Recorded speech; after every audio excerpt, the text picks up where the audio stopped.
Հայաստանի պետական բյուջե։ Ինչի 70 առանձնատունը, շքեղ առանձնատունը 2.5 միլիոն դոլար արժողությամբ այլևս իր սեփականությունը չի։ Այլ Հայաստանի Հանրապետության քաղաքացիների սեփականությունն է։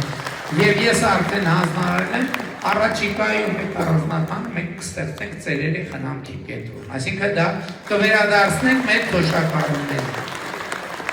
Բայց նաև կարևոր է դուք հաց կարաք ծագի,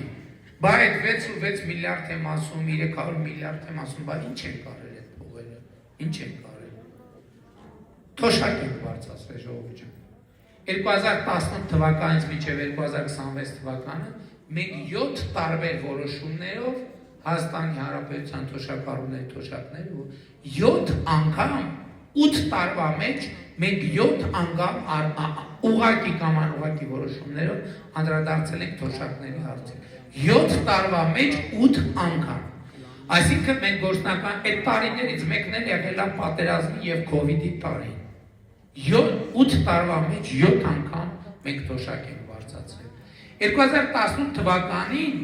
նվազագույն թոշակը Հայաստանում եղել է 16000 դրամ։ Այսօր նվազագույն թոշակը 46000 դրամ է։ Դեռ չհաշված անկանխիկ առևտրի դեպքում հետվճարի համակարգը։ Այսինքն այն գումարները, որ նախկինում հոսում էին քրեական օլիգարխիայի, Ծառուկյանի, Քոչարյանի, Կարապետյանի, Սարգսյանների, իրանց կլանների գրպանները, այսօր հոսում է ձեր գրպանները, ժողովուրդ ջան։ Այսօր մենք առողջության ապահովագրության համակարգ ենք ներդրել։ Լսել եք դրա մասին։ Ո՞վ է լսել։